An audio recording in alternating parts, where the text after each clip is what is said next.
আপু, আমারে কয়টা আপেল আর কমলা দিবা? হ আপু দিমু, তুমি টাকা লয়ে আসছো? ইয়ে মানে আপু, আমার কাছে তো টাকা নাই। আপু টাকা ছাড়া আমি তো তোমাকে আপেল আর কমলা দিতে পারবো না। দেও না আপু, আমারে দুইটা আপেল আর কমলা। আপু আমি তোমাকে আপেল আর কমলা এমনি দিতাম, কিন্তু এই আপেল আর কমলা বিক্রি করে আমার চিকিৎসার টাকা জমাইতে হয়। হইছে কি আপু, আমি তোমার কাছে এমনিতে আপেল আর কমলা চাইতাম না। আমার মা অনেক অসুস্থ, ডাক্তারে কইছে ওষুধের পাশাপাশি আমার আম্মুরে কিছু ফলমূল খাওয়াইতে, কিন্তু আমার কাছে না ফলমূল কেনার মতো কোনো টাকা নাই। আচ্ছা ঠিক আছে, সমস্যা নাই। এই যে আপু শোনো। জি আপু, কিছু বলবা? আপু তুমি একটু দাঁড়াও, আমি তোমাকে আপেল আর কমলা দিতাছি। আপু, তুমি যে আমাকে ফ্রিতে আপেল আর কমলা দিবা, এতে তো তোমার চিকিৎসার টাকা কম পড়ে যাবে। সমস্যা নেই আপু, তুমি আপেল আর কমলা নিয়ে যাও। আমার সাথে আমার ওই উপর আল্লাহ আছে। ওই উপর আল্লাহ আমাকে কোনো না কোনো ভাবে সাহায্য করবে। আচ্ছা ঠিক আছে আপু, দাও। আচ্ছা ঠিক আছে আপু। আপুটাকে সবগুলো আপেল আর কমলা দিয়ে দি।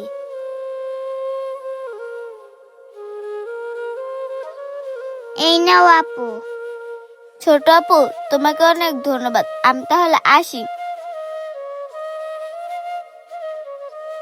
কিরে মা, তুই একটু সময়ের মধ্যে সবগুলা কমলা আপেল বিক্রি করে ফেলছস?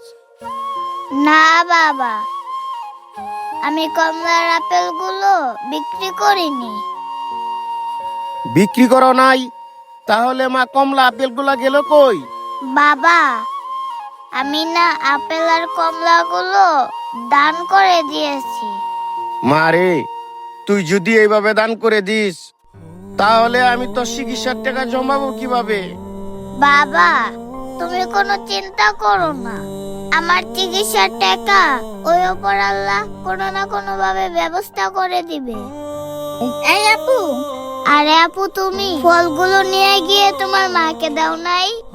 আরে আপু, আমি তো এই ফলগুলো আমার মায়ের জন্য নেই নাই, ফলগুলো তো আমি তোমার পরীক্ষা করার জন্য নিছিলাম। মানে আপু বুঝলাম না, তুমি আমার কিসের পরীক্ষা নিছো? হ ভাই, বুঝলাম না। আপনার মায়াডা আমার মায়াডার কিসের পরীক্ষা নিছে? আরে ভাই, বুঝলেন না? তাহলে শোনেন। কাকা, আপেল কত করে কেজি? আরে বাজান, এটা তুমি কি করলা? আমার এত দামি ফলটা তুমি কায়া ফেললা। আরে কাকা, আপনি এটা কি বললেন? আমি আপনার কাছ থেকে ফল নিমু, এটা আমি খেয়ে চেক করে দেখবো না আপনার ফল মিষ্টি কিনা?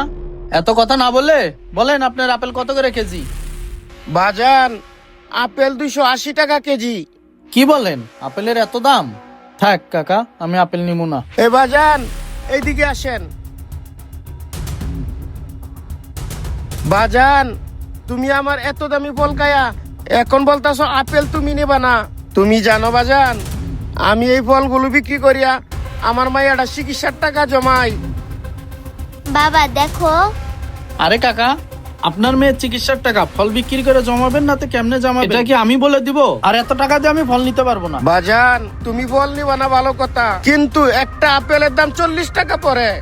তুমি আমারে এই 40 টাকা দিয়ে যাও।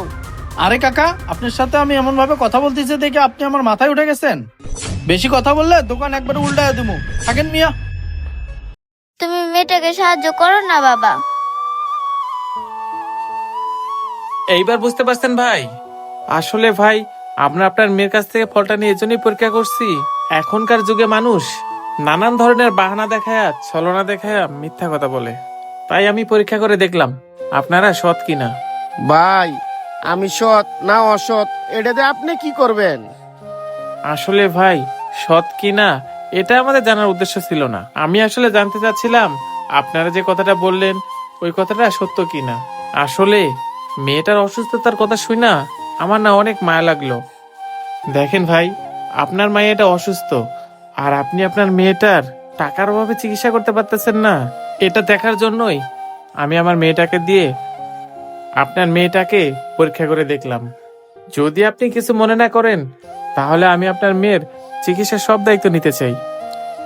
আমার মাইয়ারে ওই উপরওয়ালা ঠিকই সুস্থ করে দিবে। আরে ভাই, সংকোচ করেন না তো। আপনি বললেন না ওই উপরওয়ালা আপনাকে সাহায্য করবে। ভাই মনে করেন ওই উপরওয়ালা আমাকে উসিলা হিসেবে পাঠাইছে। এইবার ভাই আপনি আর না করেন না। এই নেন, এইখানে কিছু টাকা আছে। আপাতত এই টাকাগুলো দিয়ে চিকিৎসা শুরু করেন। পরবর্তীতে আমি আপনার সাথে যোগাযোগ কইরা বাকি টাকাগুলো দিয়ে যাব। আচ্ছা, আমরা এখন তাহলে আসি।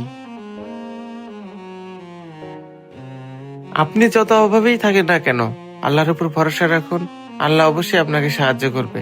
আমাদের ভিডিওটি ভালো লাগলে বেশি বেশি লাইক, কমেন্ট এবং শেয়ার করে সবাইকে দেখার সুযোগ করে দিবেন। ধন্যবাদ।